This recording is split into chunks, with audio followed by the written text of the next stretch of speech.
replica of what she was wearing in the La Louisiane Tavern, and our jaws hit the floor. It's a movie called International Lady, who anyone who cares. Question over there, and then over here. Hello, CBC Radio Canada. I've heard that I've heard that for a moment you considered Isabelle Huppert as one of your actresses in that film. How did you feel when you heard she would be the president of the festival? And do you think, in a way, even unconsciously, could be a handicap for your film in the competition? Well, no, I don't think it'll affect it at all. The thing about it is, nobody adores Isabelle Huppert more than myself. I mean, you know, I just read the whole big interview with her and Wes Anderson. I'll match Wes Anderson on Isabelle Huppert movies, man for man, any day of the fucking week, all right? And not only that, I mean, there is this aspect that I've always loved the film Heaven's Gate, and to me there is even though there's no stylistic things between this film and Heaven's Gate, I always had a little Heaven's Gate aspirations as far as the film is concerned. I think instantly the opening credit sequence kind of like the opening credit sequence of Heaven's Gate. All right, but the thing is, and when I met her, we talked a lot about Heaven's Gate amongst other things, but. You know, the thing is, it just didn't work out because of scheduling and timing wise and deal stuff, all that kind of stuff. There was no thing at all. So the thing about it is, I didn't think twice about it because I adore her and she likes me, and I'm sure that we will eventually work together. I can't wait for that day to happen. And so when it was brought up, I didn't have any fear about that at all because there's no acrimony between us that I'm aware of at all. I am still her biggest fan, and I hope one day to work with her. Question. Who has the mic over there? Go ahead. Le micro, monsieur là-bas. Go ahead. Hi, Brian Johnson from Maclean's Magazine in Canada. And I will throw a question. It's the wrong time to try out my Canadian jokes, didn't I? I will throw a question to Mike Myers, okay?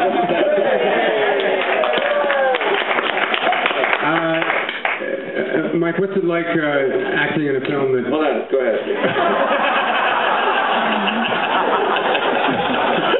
Acting in a film... Comment c'était... Oh, in English. Oh. In a film you didn't direct, and what's it like acting in a film that you didn't direct, and what particular fantasy does this role respond to in your psyche? I'm the biggest Quentin Tarantino fan that you'll find. In terms of coming up and serving at the pleasure of the president, it was perhaps the greatest fantasy realized. My parents are parents. Check 1, 2. My parents were born in Liverpool, England, and my father was in the Royal Engineers, and my mother was in the Royal Air Force. You know those ladies that had the big maps of England, and they would go, Jerry's over Norfolk, Scramble, Biggin Hill. My mom was one of those ladies. And just World War II was talked about at the table constantly, and so, I got a call, would you like to play a British general? And I did a jig, and I was very happy, and I'm still very happy. I kind of can't believe it. I'm having an out-of-body experience at the moment. But, World War II films are just it's a fascinating genre. And I'm just very, very honored to be here. Honored with a U to be here. The lady here behind. Hello, my name is Christina from German Radio. I have a question to the German actors. Could you tell us about the experience making a film with Quentin Tarantino and Brad Pitt, this Hollywood feeling? And I think Christoph Waltz is getting the Golden Palme for the best actor. And Brad Pitt, are you able speaking German now? Ja. Brad knows German. That's the subtitle. I was subtitled for Brad.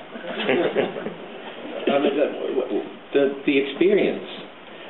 I find answering a question like that rather bewildering. What do you guess? It was a ride sort of above a dream, and Quentin is one of the most acute and astute and precise observers of everything. So to actually be in the hands is you can just do what you're supposed to do without thinking, and one can rely on one's own subconscious in a way, because it's being taken care of. It's in the best hands. And then, I mean, speaking for myself, I just did it, and sort of referring to a remark of Quentin's before, then I sort of let go and sent my character back into the hands of its maker. Daniel? Well, what can I say? I mean, when I was 16, I watched Pulp Fiction in a movie theater, and after watching the movie, I said to my friend, one day I want to make a real movie. So 14 years later, this man called me and invited me to an audition, which was terrible. The only good thing is there was no French version of the script. So Quentin said, "What a shame that you can't do this scene in French." And then I started improvising French, because I'm half Spanish and I knew these are two Americans who don't speak French anyway.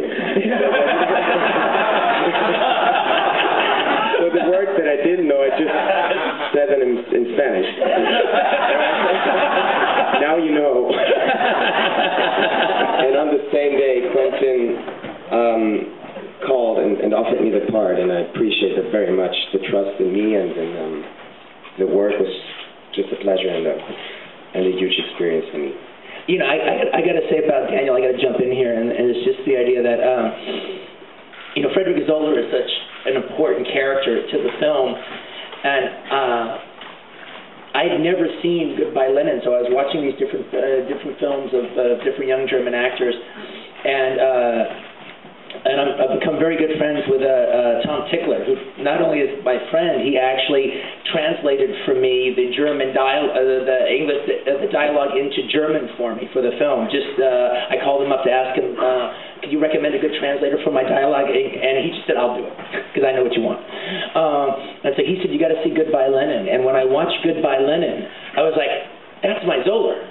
That's my Zoller. That's him right there. I mean, if Daniel's mother didn't meet Daniel's father, I don't know if we'd ever have the right Zoller. I mean, he really, it was as I was watching this guy stepping off the fucking page.